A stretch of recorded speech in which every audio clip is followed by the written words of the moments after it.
안녕하세요. 자유교회 이진우 목사가 보내드리는 아침 묵상입니다. 오늘도 예수 그리스도의 향기를 내는 복된 하루가 되시길 바랍니다. 9월 8일 수요일 아침 묵상입니다. 오늘 아침 묵상은 어제와 같은 할례자들이 비난하여 라는 제목으로 사도행전 11장 1절로 3절 말씀 묵상합니다.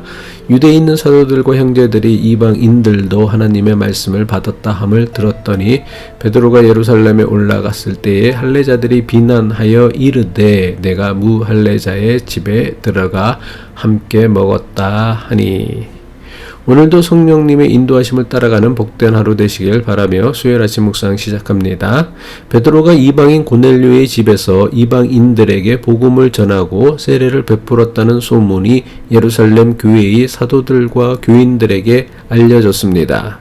베드로가 가이사랴 지역에 있는 고넬료의 집에서 예루살렘으로 돌아오자 할례받은 일부 그리스도인들이 베드로를 비난하였습니다. 베드로가 할례받지 않은 이방인의 집을 방문해서는 며칠을 거주하며 그들과 함께 식사를 했다고 비난한 것입니다. 사도행전 11장 3절이죠. 이르되 내가 무할례자의 집에 들어가 함께 먹었다 하니. 베드로를 비난하였던 이들은 유대교에서 기독교로 개종한 유대 그리스도인들이었습니다. 이들은 기독교로 개종하였음에도 여전히 유대교 신앙 전통에 사로잡혀서는 이방인을 무할례자라고 경멸하면서 베드로를 비난하는 일에 앞장선 것입니다. 베드로는 땅끝까지 이르러 내 증인이 되라는 예수님의 마지막 지상 명령을 지키기 위해 이방인들에게 복음을 전하는 사명을 감당하고는 같은 그리스도인들에게 비난을 받은 것입니다. 그렇다면 할례받은 기독교인들은 도대체 왜 베드로를 비난하고 나선 것입니까? 선민의식에 사로잡혀 있었던 할례받은 유대 기독교인들은 예수 그리스도의 복음을 할례받은 유대인들만 누릴 수 있는 특권으로 여긴 것입니다. 할례받지 못한 이방인들에게는 예수 그리스도의 복음을 누릴 수 있는 자격이나 권한이 없다고 여긴 것입니다. 이들은 베드로가 자격이나 권한도 없는 무할례자 이방인들에게 복음을 전하고 세례를 베풀었다고 베드로를 비난하고 나선 것입니다. 하지만 이것은 할례받은 기독교인들이 예수 그리스도의 복음을 심각하게 오해한 결과에서 비롯된 것입니다. 하나님께서 저들을 구원하신 것은 저들에게 구원받을 만한 특별한 자격이나 공로가 있었기 때문이 아닙니다. 예수 그리스도의 십자가 구원의 은혜는 하나님께서 모든 사람에게 아무런 대가 없이 베풀어 주시는 하나님의 선물입니다. 하나님께서 이스라엘 민족을 하나님의 백성으로 선택하신 이유가 무엇이었습니까? 이스라엘 민족이 다른 민족들에 비해 더 뛰어나거나 혹은 특별한 자격이 있었기 때문일까요? 아니요, 절대로 그렇지 않습니다. 하나님께서 이스라엘 민족을 하나님의 백성으로 택하신 이유는 그들이 가장 작은 민족이었기 때문입니다. 신명기 7장 7절이죠. 여호와께서 너희를 기뻐하시고 너희를 택하심은 너희가 다른 민족보다 수요가 많기 때문이 아니라 너희는 오히려 모든 민족 중에 가장 적으니라. 이스라엘 민족은 세상 여러 민족 가운데 가장 강하고 똑똑하고 뛰어난 민족이 아니었습니다. 오히려 그들은 세상 여러 민족 가운데 가장 숫자가 적은 약한 민족이었습니다.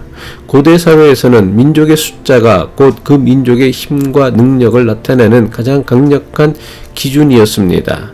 그런데 이스라엘 민족은 다른 민족에 비해 턱없이 숫자가 적은 연약한 민족에 불과했습니다. 가장 연약한 민족을 하나님의 백성으로 선택하신 것은 하나님의 구원이 자격이나 공로로 주어지는 것이 아니라 오직 하나님의 은혜로 주어지는 것임을 가르쳐 주시기 위함입니다.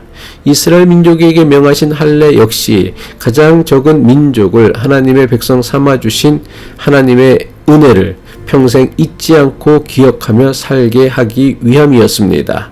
따라서 할례 받았다는 것은 겸손의 증표로 삼아야지 자신이 남들보다 더 뛰어나거나 우월하다는 표시나 의의로 삼아서는 안 됩니다. 하지만 이스라엘 백성들은 할례를 자신들만이 하나님의 선택받은 백성이라는 선민의식과 우월감을 나타내는 증표로 여긴 것입니다. 이스라엘 백성들은 할례를 행하였기에 자신들이 하나님의 선택을 받은 백성이 된 것이라고 오해하기 시작한 것입니다. 할례는 특권이나 자랑이 아니라 하나님께서 베풀어 주신 은혜를 기억하게 하시는 겸손의 증표이며 은혜의 증표입니다. 하지만 할례 받은 기독교인들 중에는 자신들이 행한 할례를 복음의 은혜를 누릴 수 있는 특별한 자격이나 권리쯤으로 여긴 것입니다. 그렇다면 정말 저들이 할례를 받았기 때문에 예수 그리스도께서 저들을 위해 십자가의 제물이 되어 주신 것입니까? 아니요, 절대로 그렇지 않습니다. 저들이 구원받은 그리스도인이 될 수 있었던 것은 저들이 할례받은 자였기 때문이 아닙니다. 하나님께서 예수 그리스도를 통해 구원의 은총을 선물로 주셨기 때문에 저들이 구원받은 그리스도인이 될 수 있었던 것입니다. 기독교가 가르치고 있는 예수 그리스도의 십자가 구원은 특별한 자격이나 조건 때문에 얻을 수 있는 것이 아닙니다. 하지만 할례받은 유대 기독교인들 중에는 자신들이 할례를 받았기에 구원받을 당연한 권리를 지닌 것으로 착각한 것입니다. 그 결과 자신들은 아무런 대가도 공로도 없이 구원의 은혜를 얻었으면서도 할례받지 않은 이방인들에게는 하나님의 구원이 임할 수 없다고 여긴 것입니다. 이처럼 할례를 가장 중요한 구원의 조건으로 여겼으니 이방인 고넬료 일행에게 복음을 전하고 세례를 베푼 베드로를 비난하는 것은 어쩌면 너무나 당연한 결과입니다.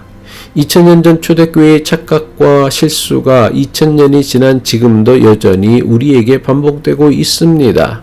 우리 가운데 그 누구도 구원받을 자격이 있기 때문에 하나님의 구원의 은혜를 누리고 있는 것이 아닙니다.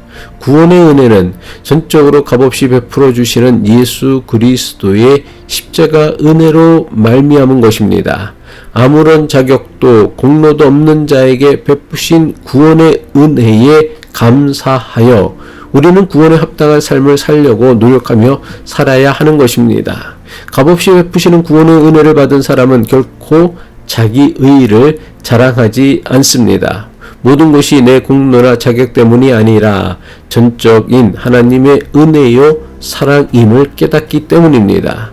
자신이 받은 은혜가 자격이나 공로가 없는 자에게 베풀어 주신 하나님의 은혜임을 깨닫는 사람은 절대로 자신의 의나 믿음을 자랑하지 않습니다. 더 나아가 자신이 받은 은혜가 자격이나 공로가 없는 자에게 베풀어 주신 하나님의 은혜임을 깨닫는 사람은 결코 다른 사람에 대해 함부로 비난하거나 정죄하거나 판단하거나 그 어떤 편견에 빠지지 않습니다. 기도하겠습니다. 우리가 구원받은 하나님의 백성이 될 수 있었던 것은 우리 공로나 믿음 때문이 아니라 전적인 하나님의 은혜로 말미암았음을 깨닫게 하옵소서. 자기 공로와 능력을 내세우는 교만한 인생이 아니라 하나님 은혜에 감사하며 살아가는 겸손한 인생이 되게 하옵소서. 예수 그리스도의 이름으로 기도합니다.